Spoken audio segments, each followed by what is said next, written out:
اب ہم اللہ کا نام لے کر سورہ صف کا آغاز کر رہے ہیں۔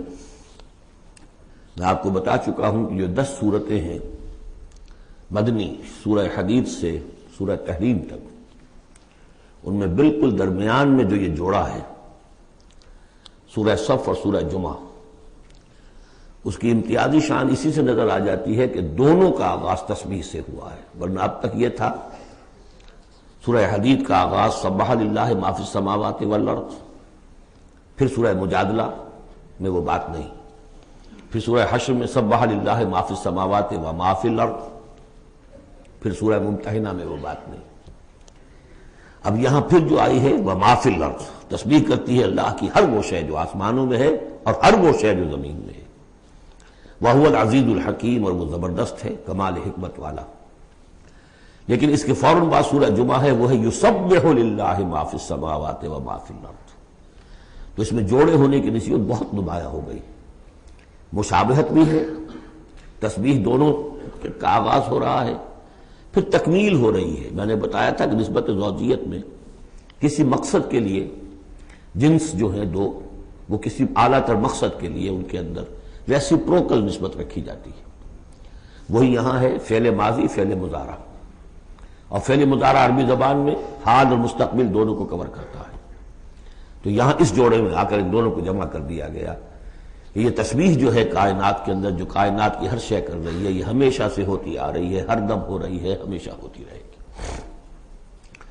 یہ سورہ مبارکہ جیسا کہ میں نے کل آپ کو بتایا تھا، سورہ حدید کی جو آیت ہے، جس کو میں نے عرض کیا تھا، اگرچہ وہ لفظ اچھا نہیں ہے، اریاں اور ننگا، واقعتاً یہ ہے کہ پورا اریاں اور ننگا فلسفہ انقلاب سورہ حدید کی آیت نمبر 25 میں ہے۔ انقلاب کس لیے لایا جاتا ہے؟ فرانس کا ریولوشن کیوں آیا تھا؟ ظلم ہے، بادشاہ لوگ بیٹھے ہوئے ہیں، عیش کر رہے ہیں، لوگ کسان ہیں، مزدور ہیں، وہ کام کرتے ہیں، ٹیکس دیتے ہیں، یہ عیاشیاں کرتے ہیں بدمعاش لوگ، ظلم ہے، ختم ہونا چاہیے۔ لوگوں نے جانے دی، ہزاروں نے جانے دی، پھر شکل کیا بن گئی کہ وہ تو ایک بظاہر ڈیموکریسی، عوام کی حکومت، حقیقت میں سرمایہ داروں کی آمریت قائم ہو گئی۔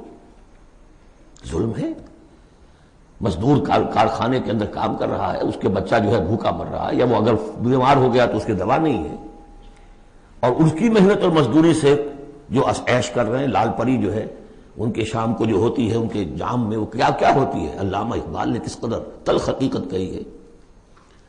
یہ کیا ہے؟ مزدور، خواجہ از خون رگے مزدور سازد لال ناب، یہ سرمایہ دار جو ہیں یہ مزدوروں کے رگوں کی خون جو ہے سرخ، اس سے کشید کر کے اپنی وہ لال پری جو ہے شام کو پیتے ہیں بیٹھ کر۔ انقلاب ہے، انقلاب ہے، انقلاب۔ نتیجہ یہ ہوا کہ بولشوک ریولوشن آیا، پھر مصیبت، اب ایک پارٹی ڈکٹیٹرشپ قائم ہو گئی، آسمان سے گرے، کھجور میں اٹکے، کھجور سے گرے، کسی کھائی میں جا گرے۔ یہ سارا چکر کیوں ہو رہا ہے؟ ان سرچ آف جسٹس، یہ ساری جد و جہد انسان کیوں کر رہا ہے؟ تو اب ایک تو ہے کہ ایک سیکولر انداز میں جسٹس، فیئر پلے، اس کی بات ہوتی ہے۔ دین میں آپ دیکھیے کہ قرآن میں جس طرح میں نے کل آپ کو بتایا، اللہ قائم بالقسط ہے، مسلمانوں کا بحیثیت امت رول یہ ہے، یا ایھا الذین آمنوا کونوا قوامین بالقسط، یا ایھا الذین آمنوا کونوا قوامین للہ شہداء بالقسط۔ محمد کو کیوں بھیجا؟ کہہ دیجئے کہ مجھے بھیجا گیا کہ میں عدل قائم کروں۔ اور اب جو آیت آ گئی، ہم نے تمام رسول اسی لیے بھیجے، کتابیں اسی لیے بھیجی، میزان اسی لیے نازل کی، لقد ارسلنا رسلنا بالبینات وانزلنا معهم الکتاب والمیزان لیقوم الناس بالقسط۔ لوگوں نے کیا کیا؟ نبی آ گئے، انہیں پوجنا شروع کر دیا، باقی ظلم کا ظلم جھو کر تو چل رہا ہے، انہیں پوج لو، خدا کا بیٹا بنا دو، کچھ اور بنا دو، اولیاء اللہ ہیں ان کو جو بھی چاہو بنا دو، لیکن نظام ظالمانہ قائم رہا دنیا میں۔ یہ محمد عربی کا کمال ہے، انہوں نے آ کر نظام کو بدلا ہے۔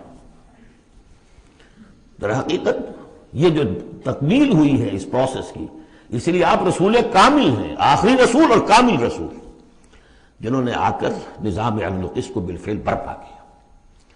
چنانچہ وہ جو ایک عام قانون آیا، پھر اس میں اتنی ننگی بات، لوہا استعمال ہو سکتا ہے، طاقت استعمال ہوگی، ظلم کے خاتمے کے لیے، اور ان تمام جتنی بھی ناانصافیاں ہیں ان کو ختم کر دے۔ اگرچہ یہ لوہا کسی طریقے سے استعمال ہوگا، یہ لوہا خودکشی کے کام بھی آ سکتا ہے، خودکشی نہیں کرنی ہے، اس کے کچھ شرائط ہیں، اس کے ضوابط ہیں۔ پہلے کوئی طاقت فراہم کرو، پہلے کوئی نظریہ عام کرو، جو لوگ نظریہ قبول کر لیں انہیں جمع کرو، انہیں منظم کرو، انہیں ٹرین کرو، انہیں قوت بناؤ، پھر باطل سے ٹکراؤ۔ اگر ایسے کھڑے ہو جاؤ گے تو خودکشی ہو جائے گی، نعرہ مارا اور خودکشی ہوگی۔ بہرحال وہ جو ننگا انقلابی نظریہ ہے وہ حضور کی شخصیت کے ضمن میں اس آیت میں آ کر اب وہ واحد کے صیغے میں آ گیا، هو الذی ارسل رسولہ بالہدی ودین الحق لیظہرہ علی الدین کلہ۔ سورہ توبہ میں بھی آ چکی، سورہ فتح میں آ چکی، اب اس سورہ مبارکہ کا مرکزی مضمون وہی ہے۔ لیکن اس کے یوں سمجھ لیجئے، اب زیادہ وقت میرے پاس نہیں ہے، کہ یہ اس کے 4 حصے کر لیجئے، 4 آیتیں، پھر 4 آیتیں، پھر 4 آیتیں۔ پہلی 4 آیتیں تمہیدی بھی ہیں اور ایک اعتبار سے اس میں اصل میسج آ گیا ہے۔ دوسری 4 آیتوں میں سابقہ امت مسلمہ یعنی یہود کا طرز عمل ہے۔ تیسری آیت میں بعثت محمدی کا مقصد اور اس کے لیے مسلمانوں کو دعوت جہاد۔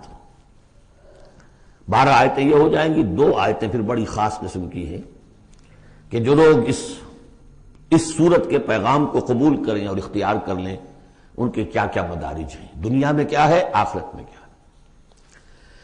بسم اللہ الرحمن الرحیم، سبح للہ ما فی السماوات وما فی الارض وہو العزیز الحکیم۔